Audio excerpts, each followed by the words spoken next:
Assalamualaikum warahmatullahi wabarakatuh. Halo semuanya. Kali ini saya akan membahas materi ekonomi kelas 10 bab 3 yaitu cara mengatasi masalah ekonomi. Sebelum masuk ke pembahasan, izinkan saya memperkenalkan diri saya. Nama saya Andika Rizky Yudhistira dari kelas 10C SMA N11 Jakarta. A. Menentukan pilihan yang tepat.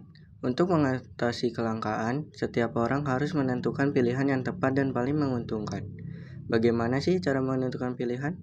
Cara menentukan pilihan adalah dengan menentukan tujuan, mengumpulkan informasi, mempertimbangkan konsekuensi, mendengarkan logika dan perasaan, membuat prioritas, berdiskusi dengan orang terpercaya, lalu mengambil keputusan dengan komitmen untuk menjalaninya. B. Memanfaatkan peluang. Biaya peluang adalah segala sesuatu yang dikorbankan. Biaya peluang dapat menjadi dasar pilihan.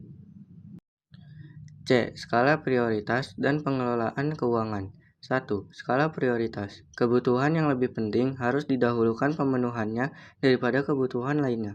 Contohnya, prioritas 1 ada kebutuhan primer dan kebutuhan sekarang. Prioritas kedua, kebutuhan sekunder dan kebutuhan masa depan.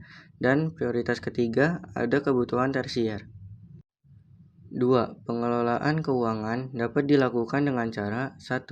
Membuat pembukuan keuangan, kedua, memonitor dan mengevaluasi secara berkala, dan yang terakhir membiasakan diri untuk menabung.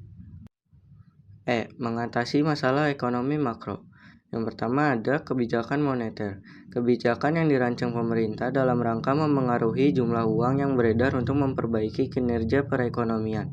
Contohnya, penurunan suku bunga. Kedua, kebijakan fiskal. Kebijakan yang bertujuan untuk memengaruhi jumlah pengeluaran dan penerimaan pemerintah. Contohnya ada di sektor perpajakan. Yang terakhir, ada kebijakan dengan arah harga barang murah dan bermutu.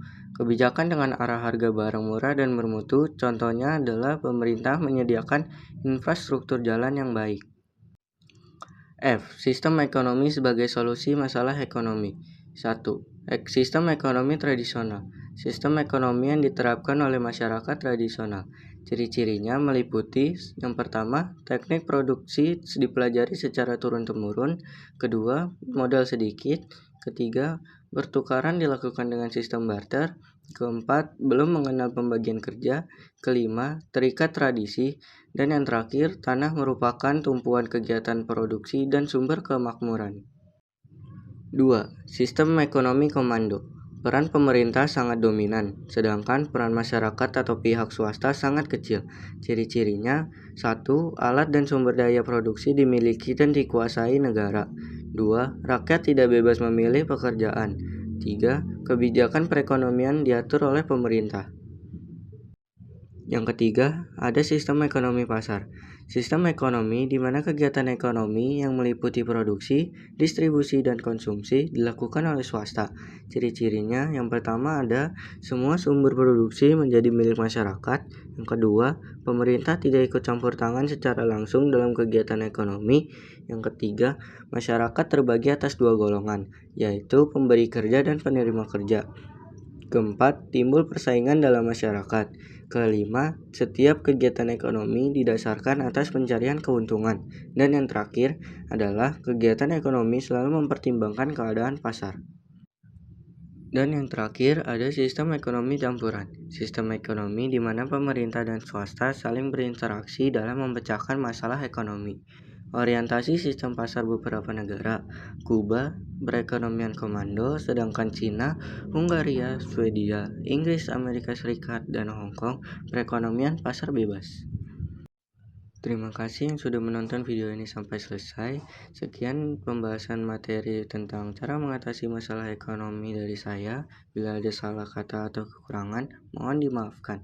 Wassalamualaikum warahmatullahi wabarakatuh. Tamatnya sudah Agustus tadi.